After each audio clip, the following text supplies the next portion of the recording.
Toni Kroos പോയപ്പോൾ മുതൽ Real മാഡ്രിഡിൽ ഏറ്റവും കൂടുതൽ പണി, ഡബിൾ അല്ലെങ്കിൽ ട്രിപ്പിൾ പണി എടുക്കേണ്ട ഗതികേട് ശരിക്കും ജൂഡ് ബെല്ലിംഗാമിനാണ് ഉണ്ടായിരുന്നത്. ആ ഒരു മനുഷ്യൻ അങ്ങനെ പണിയെടുത്ത് പരിക്ക് പറ്റി ഒരു മാസം പുറത്താണ്. അതുകൊണ്ട് ഇന്നത്തെ മാച്ചിൽ ജൂഡ് ബെല്ലിംഗാമിന് പകരം ആർദ ഗുള്ളർ ടീമിൽ വന്നു. അതുപോലെ തന്നെ കഴിഞ്ഞ മാച്ചിൽ മെൻഡി ആ ഒരു റെഡ് കാർഡ് കണ്ട് പുറത്തായതുകൊണ്ട് മെൻഡിക്ക് പകരം ഫ്രാൻ ഗാർസിയ ആ ഒരു ലെഫ്റ്റ് ബാക്കായിട്ട് സ്റ്റാർട്ട് ചെയ്തു. പക്ഷേ നമ്മൾ ഫോർമേഷൻ്റെ കാര്യമൊക്കെ നോക്കി യാതൊരു മാറ്റവും ഇല്ല. 4-3-3 എന്ന് പറയുന്ന ഫോർമേഷനിൽ തന്നെയാണ് ഇന്നും റയൽ മാഡ്രിഡ് ഇറങ്ങിയത്. പക്ഷേ ഇന്നത്തെ മാച്ചിൽ ശരിക്കും ആർദ ഗുള്ളറിന് ആ ഒരു ജൂഡ് ബെല്ലിംഗാമിൻ്റെ അത്രയും ഹാർഡ് വർക്ക് ചെയ്യേണ്ട ആ ഒരു ആവശ്യമില്ലായിരുന്നു. അതിനുള്ള മെയിൻ കാരണം ഓപ്പോസിഷനാണ്.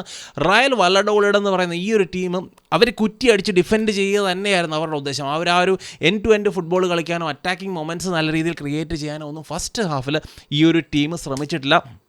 അപ്പോൾ ആ ഒരു ഫസ്റ്റ് ഹാഫ് നോക്കിയാൽ റയൽ മാഡ്രിഡ് ചാൻസസ് ക്രിയേറ്റ് ചെയ്യാൻ നല്ല രീതിയിൽ കഷ്ടപ്പെട്ടു.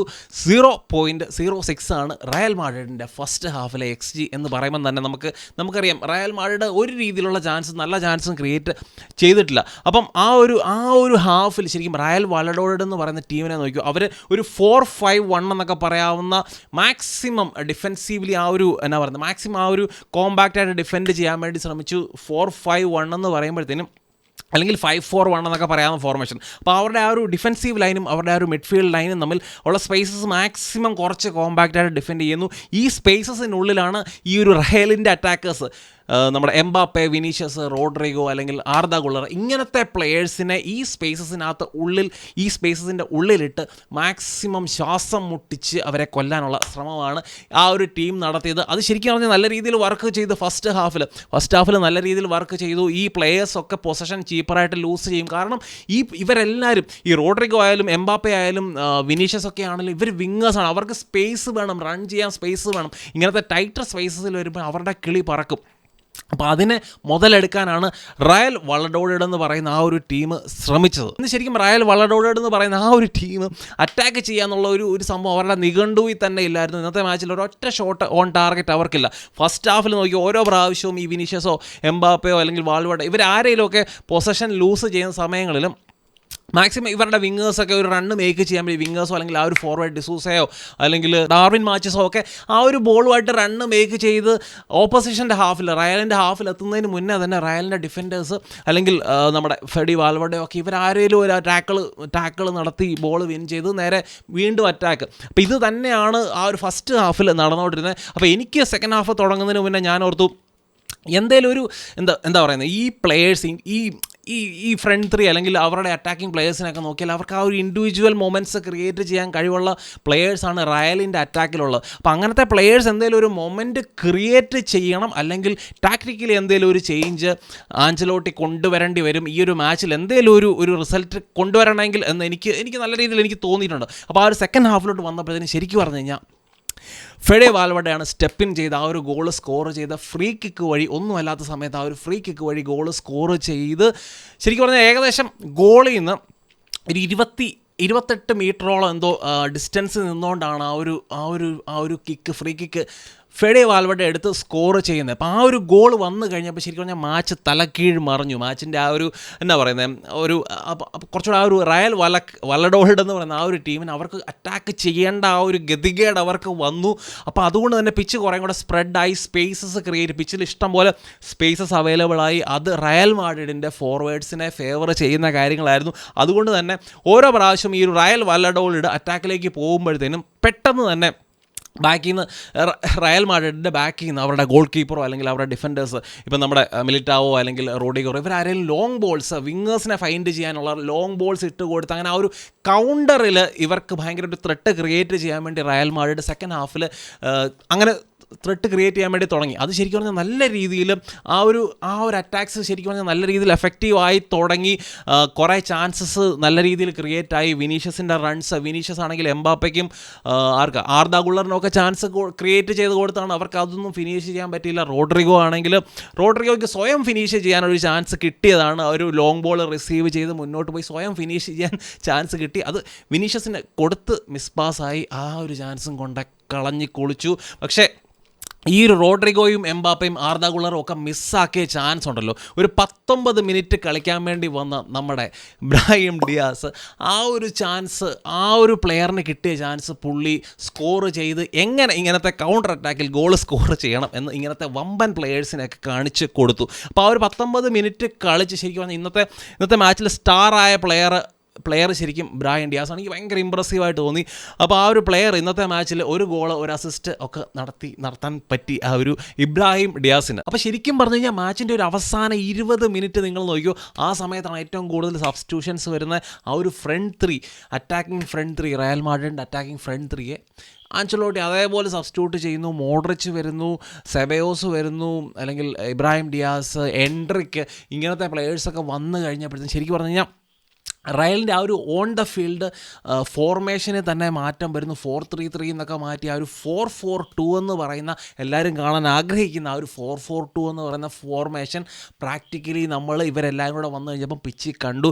ശരിക്കും പറഞ്ഞു കഴിഞ്ഞാൽ ആ ഒരു ഫോർമേഷൻ വന്നു കഴിഞ്ഞപ്പോഴത്തേനുണ്ടല്ലോ എനിക്ക് തോന്നിയ കാര്യം എന്ന് വെച്ച് കഴിഞ്ഞാൽ ലോ ബ്ലോക്കിനെ പൊളിക്കാൻ വേണ്ടി റയൽ മാഡ്രിഡിൻ്റെ കയ്യിലുള്ള ഒരു മെയിൻ ആയുധം ശരിക്കും പറഞ്ഞാൽ ഒരു 4-4-2 എന്ന് പറയുന്ന ഫോർമേഷനിലോട്ട് ചേഞ്ച് ചെയ്യുക എന്ന് തന്നെയാണ്. ഇന്നത്തെ മാച്ചിൽ ശരിക്കും പറഞ്ഞാൽ ആ ഒരു 4-4-2 ഫ്രണ്ട് 2 ആയിട്ട് ഇബ്രാഹിം ഡിയാസ്, അതുപോലെ തന്നെ നമ്മുടെ എൻട്രിക്ക്, ഇവർ രണ്ടുപേരും കൂടെ ആ ഒരു ഫ്രണ്ട് 2 ആയിട്ട് കളിച്ചു. പക്ഷേ ഞാൻ എക്സ്പെക്റ്റ് ചെയ്യുന്ന ഒരു കാര്യം, അടുത്ത മാച്ചിൽ ആ ഒരു 4-4-2 എന്ന് പറയുന്ന ഫോർമേഷൻ ശരിക്കും പറഞ്ഞാൽ ഫസ്റ്റ് ഹാഫിൽ ആൻചെലോട്ടി എന്താണേലും ട്രൈ ചെയ്യണം. അങ്ങനെ ട്രൈ ചെയ്യുമ്പോഴത്തേനും ഇന്നത്തെ മാച്ചിൽ കളിച്ച ആർദ ഗുള്ളറിനെ റീപ്ലേസ് ചെയ്ത് ആ ഒരു എന്താ പറയുക, ഒരു നമ്പർ 10 റോളിൽ, അല്ലെങ്കിൽ കഴിഞ്ഞ സീസണിലൊക്കെ ബെല്ലിംഗാം കളിച്ച ആ ഒരു ഡയമണ്ടിൻ്റെ ആ ഒരു അപ്പ് ടോപ്പ് ഇബ്രാഹിം ഡിയാസ് വരണം. ഫ്രണ്ട് 2 ആയിട്ട് ഒരു സൈഡിൽ വിനീഷ്യസ്, അപ്പുറത്ത് എംബാപ്പെ, അതുപോലെ തന്നെ മിഡ്ഫീൽഡിൻ്റെ ആ ഒരു ഡയമണ്ടിൻ്റെ ഏറ്റവും താഴെ ചൗമേനി, രണ്ട് സൈഡിലായിട്ട്, ഒരു സൈഡിൽ മോഡ്രിച്ച്, ഒരു സൈഡിൽ വാൽവേർഡെ. അപ്പം ഈ രീതിയിലുള്ളൊരു ടാക്ടിക്കൽ ചേഞ്ച് വരുത്തണം. ഇത് ലോ ബ്ലോക്കിനെ പൊളിക്കാൻ സഹായിക്കും എന്ന് തന്നെയാണ് എൻ്റെ ഒരു അഭിപ്രായം. ശരിക്കും പോസ്റ്റ് മാച്ച് പ്രസ് കോൺഫറൻസിലൊക്കെ ആൻചെലോട്ടി എൻട്രിക്കിൻ്റെ കാര്യം പറയുന്നുണ്ട്. എൻട്രിക്ക് ആ ഒരു ആ ഒരു ടൈറ്റർ സ്പേസസിലൊക്കെ ബോളുമായിട്ട് അല്ലെങ്കിൽ കോമ്പിനേഷൻ നടത്താനും ആ സ്പേസസിൽ, അല്ലെങ്കിൽ ആ ഒരു ടൈറ്ററായിട്ടുള്ള സ്പേസസിലൊക്കെ ത്രൈവ് ചെയ്യുന്ന പ്ലെയർ ആണെന്നൊക്കെ പുള്ളിയുടെ കഴിവിനെയൊക്കെ ആൻചെലോട്ടി വളരെ പൊക്കി അടിക്കുന്നുണ്ട്. അതല്ലാതെ നമ്മൾ ഇന്നത്തെ മാച്ചിൽ നമ്മൾ നോക്കുകയാണെങ്കിൽ ഫ്രാൻ ഗാർസിയ എന്ന് പറയുന്ന പ്ലെയർ ഇന്നത്തെ മാച്ചിൽ 2 ചാൻസ് ക്രിയേറ്റ് ചെയ്തു. ഓൾമോസ്റ്റ് 3 ടാക്കിൾസ് അറ്റംപ്റ്റ് ചെയ്തു, 3 സക്സസ്ഫുള്ളി ടാക്കിൾസ് നടത്താൻ വേണ്ടി 3 ടാക്കിൾസ് നടത്തി. അതുപോലെ തന്നെ 2 ഇൻ്റർസെപ്ഷൻസ്, 5 റിക്കവറീസ്. അപ്പം അങ്ങനെ ശരിക്കും പറഞ്ഞു കഴിഞ്ഞാൽ മെൻഡിയുടെ റീപ്ലേസ്മെൻറ്റായിട്ട് ഇന്ന് വന്ന ആ ഒരു ഫ്രാൻ ഗാർസിയ ആ ഒരു സൈഡിൽ നല്ല രീതിയിൽ പെർഫോം ചെയ്യാൻ വേണ്ടി പുള്ളിക്കും പറ്റിയിട്ടുണ്ട്. അപ്പോൾ ഇത്രയും കാര്യങ്ങളാണ് എനിക്ക് ഈ ഒരു മാച്ചിൽ എനിക്ക് പറയാനുള്ളത്. ഇനി നമുക്ക് കുറച്ച് യുണൈറ്റഡിൻ്റെ അപ്ഡേറ്റും കൂടെ നോക്കാം. അപ്പോൾ ആ ഒരു സ്കോട്ട് മക്ടോമിനയ്ക്ക് വേണ്ടി അങ്ങനെ ഫൈനലി ആ ഒരു ബിഡ് വന്നിരിക്കുന്നു. നാപ്പോളിയാണ് ആ ഒരു ബിഡുമായിട്ട് 30 മില്യൺ യൂറോസിൻ്റെ ബിഡുമായിട്ട് വന്നിരിക്കുന്നത്. അങ്ങനെ നാപ്പോളിയും യുണൈറ്റഡും ആ ഒരു ഫീയുടെ കാര്യത്തിൽ എഗ്രി ചെയ്തിട്ടുണ്ട്.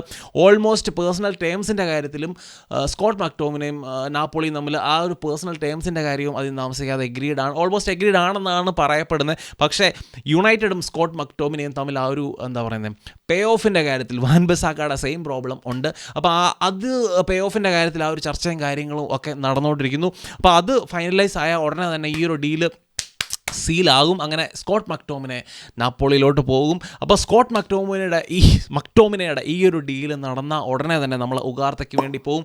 ഉഗാർത്തയുടെ ഫീയെക്കുറിച്ചൊന്നും ഇതുവരെയായിട്ട് പറയുന്നില്ല. എന്താണെങ്കിലും ഉഗാർത്ത ഇപ്പം സ്കോട്ട് മക്ടോമിനെ പോവുകയാണെങ്കിൽ പെർമനൻ്റ് ഡീലിൽ തന്നെ ഉഗാർത്തയെ കൊണ്ടുവരാൻ വേണ്ടി യുണൈറ്റഡ് മാക്സിമം ശ്രമിക്കും. അതിൻ്റെ ഇടയ്ക്ക് വന്നിരിക്കുന്ന ഒരു ഭയങ്കര ഇൻട്രസ്റ്റിംഗ് ആയിട്ടുള്ള സാധനമാണ് ജേഡൻ സാഞ്ചോയ്ക്ക് വേണ്ടി ചെൽസി ഇൻട്രസ്റ്റ് കാണിക്കുന്നുണ്ട്. ചെൽസി 2 പ്ലെയേഴ്സിനെ സ്വാപ്പ് ചെയ്യാമെന്ന് പറഞ്ഞേക്കുന്നത്. ചിൽവെല്ല്, അതുപോലെ തന്നെ റഹീം സ്റ്റെർലിംഗ്, ഈ 2 പ്ലെയേഴ്സിനോടും എനിക്ക് യാതൊരു തരത്തിലും താല്പര്യമില്ല. ഒരാൾ നല്ല രീതിയിൽ ഇഞ്ചുറി പ്രോണാണ്, ഒരാൾ പുള്ളിയുടെ പ്രൈം കഴിഞ്ഞ അവസ്ഥയാണ്. ചിൽവെല്ല് ഇഞ്ചുറി പ്രോണ്, അതുപോലെ തന്നെ റഹീം സ്റ്റെർലിംഗ് പുള്ളിയുടെ പ്രൈം അവസാനിച്ചു, തീർന്നു, നമ്മുടെ ഇങ്ങോട്ട് കൊണ്ടുവരേണ്ട കാര്യമില്ലെന്ന് തന്നെയാണ് എൻ്റെ അഭിപ്രായം. കിട്ടുകയാണെങ്കിൽ നമ്മുടെ കോൾ പാർമറിനെ മേടിക്കുക അതിമോഹമാണ് എന്നെനിക്കറിയാം. ഇപ്പോൾ ശരിക്കും പറഞ്ഞാൽ എക്സിലൊക്കെ നോക്കിക്കഴിഞ്ഞാൽ ഫുള്ള് കോൾ പാർമർ, കൊച്ചിയിലെ നമ്മുടെ യുണൈറ്റഡിൻ്റെ ടീഷർട്ടൊക്കെ ഇട്ട് നിൽക്കുന്ന, അല്ലെങ്കിൽ യുണൈറ്റഡിൻ്റെ ജേഴ്സിയൊക്കെ ഇട്ട് നിൽക്കുന്ന കോൾ പാർമറിൻ്റെ പടം ട്രെൻഡ് ആകുന്നുണ്ട്. കോൾ പാർമറിനെ തരുകയാണെങ്കിൽ 2 കൈ നീട്ടി ഞങ്ങൾ സ്വീകരിക്കും. അല്ലെങ്കിൽ റോമിയോ ലാവിയ അങ്ങനത്തെ പ്ലേയേഴ്സിനെയൊക്കെ തരാൻ വേണ്ടി ശ്രമിക്കുക. അല്ലാതെ ചിൽവെല്ല് അല്ലെങ്കിൽ റഹീം സ്റ്റെർലിംഗ് ഇങ്ങനെ അവർക്ക് വേണ്ടാത്ത പ്ലേയേഴ്സിനെ മേടിച്ച് കൂട്ടുക എന്ന് പറയുന്നത് ശരിക്കും പറഞ്ഞാൽ മണ്ടത്തരമാണ്. എനിക്ക് തോന്നുന്നില്ല യുണൈറ്റഡ് അങ്ങനത്തെ ഒരു ഡീൽ ഡീലിന്, അങ്ങനത്തെ ഒരു സ്വാപ്പ് ഡീലിന് പോകും എന്നെനിക്ക് തോന്നുന്നില്ല. ഇതിൻ്റെ ഇടയ്ക്ക് യുവൻറ്റസിൻ്റെ കാര്യവും പറയുന്നുണ്ട്. Juventus initial loan plus obligation to buy എന്നൊക്കെ പറയുന്ന ആ ഒരു ഡീലിൽ ജേഡൻ സാഞ്ചോയെ കൊണ്ടുവരാൻ വേണ്ടിയുള്ള ശ്രമം നടക്കുന്നു. അങ്ങനെ ആ ഒരു ജേഡൻ സാഞ്ചോയ്ക്ക് വേണ്ടിയുള്ള ഇൻട്രസ്റ്റും കാര്യങ്ങളും ഗ്രോ ചെയ്യുന്നു. അങ്ങനെ പല ടീമുകൾ വരട്ടെ, ആ ഒരു ഫൈറ്റ് നടക്കട്ടെ, എങ്ങനെയും ഈ ജേഡൻ സാഞ്ചോ അങ്ങോട്ട് പോകട്ടെ. അല്ലാതെ ചെൽസിക്ക് അവർക്ക് വേണ്ടാത്ത പ്ലെയേഴ്സിനെ ഇങ്ങോട്ട് മേടിക്കുക എന്ന് പറയുന്ന ശുദ്ധ മണ്ടത്തരമാണ്. ഞാൻ അതിനെതിരാണ്. അല്ലെങ്കിൽ ചെൽസിയുടെ ഏറ്റവും നല്ല പ്ലെയറായിട്ടുള്ള കോൾ പാർമർ യുണൈറ്റഡിലേക്ക് വരട്ടെ.